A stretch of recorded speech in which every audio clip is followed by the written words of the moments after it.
Hi, I'm Val Fagan, and I'm the Earth Mother in Menopause the Musical here at the New Theater and Restaurant.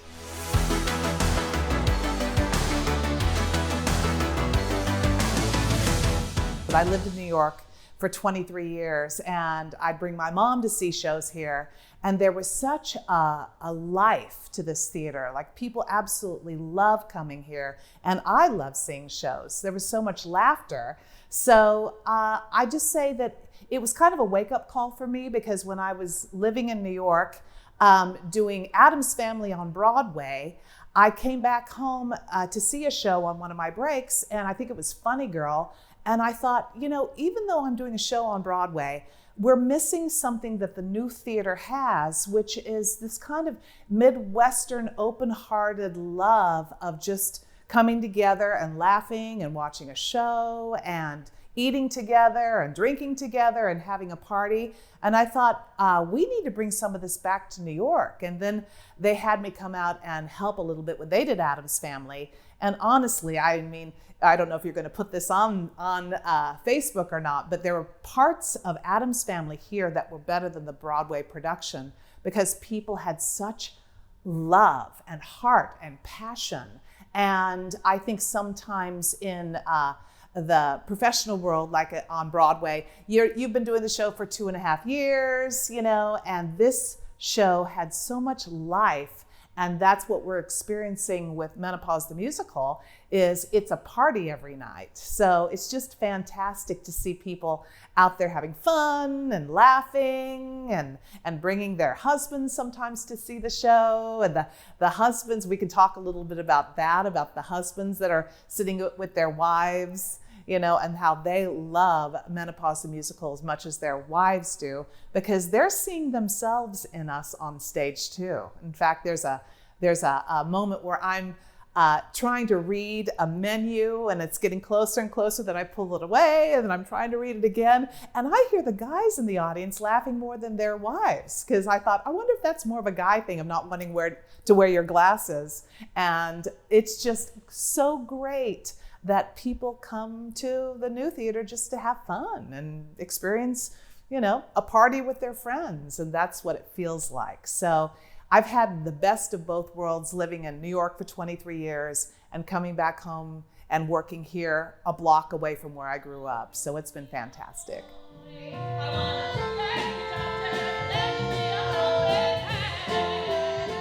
You know, it's old Carol Burnett, Lucille Ball comedy at its best, you know, and that's what they started with, this kind of physical comedy. And I love that in Menopause the Musical, we have physical comedy. We have a little bit more heartfelt comedy that's talking about, you know, issues that some women are going through. We talk about the change, as they talked about the change, you know, maybe 20 years ago, they called menopause the change. I thought I'm losing my mind, but I found out, no, it's just a part of the change. Women at a certain age moving into this new wonderful chapter in their life, and they're holding back and trying to be what they were when they were younger. And instead of just kind of letting go and just saying, hey, this is who I am now, and I'm embracing that, and it's wonderful. So that's what I think I love the most about the show, is you get the physical comedy, you get the Lucille Ball, you get the Carol Burnett, but you also come away thinking, you know, maybe I shouldn't live in the past anymore. You know, as Laurie's character talks about, she's talking about being a cheerleader, you know, and she's remembering the glory days. And my character, the Earth Mother, is trying to teach her to step into the now and step into what she's bringing to life now at this age that she couldn't have when she was, you know, 18 years old. So it's a deceptively wise show.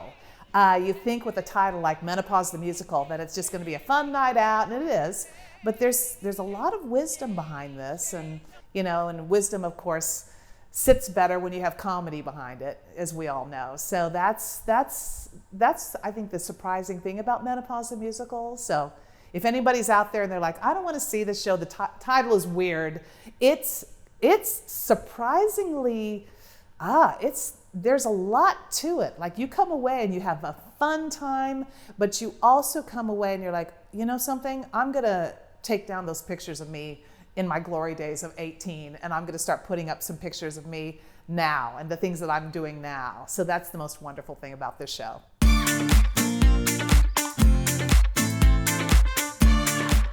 I'm going to celebrate the me who's now. I'm going to celebrate now, who this woman is now. And I thought, you know, Val, you could do that. You could celebrate, like, let go of your past accomplishments, you know, let go of what you did in New York. Now you're back home again, and you're learning new things by being at the new theater. You're learning things by working around Kansas City. You're working with people with open hearts and have a passion for theater. And it's really so eye-opening that I'm not present in that moment unless I let go of the past. And I think that's kind of hard for people to do sometimes. They want to hold on to their glory days, you know, and it's hard for them to move on to the next step. And the new theater, it's fascinating because the new theater is the first theater after COVID to really an equity theater to come back. And it doesn't surprise me because there's so much life and love here, and it's perfect that this is the space that's open after COVID. You know, it's just perfect because it's so life affirming, and I can see that from our audience's point of view when they're watching us, and they kind of come in and, you know, you can tell sometimes they've had a hard day. It's like maybe a Tuesday night and they've been working all day and they're tired, and by the second scene they're laughing and having fun. And it's kind of a journey for all of us because as actors, we step on stage sometimes and we're kind of thinking about maybe COVID or wearing masks, or we've been watching the news too much. And then in the second scene, the audience and the actors on stage are having this party together, and we've forgotten the world. And there's something very healing in that, to just let the world go and just have a blast and learn things. And I feel that when I'm on stage performing, and I also feel that when I see other people perform. It's like, okay, I never really thought of that. I never saw it from that perspective before. So live theater is something that we can't lose. And I think a lot of us were worried about that during COVID, that we were going to lose live theater because, you know, but it's coming back, and it's coming back here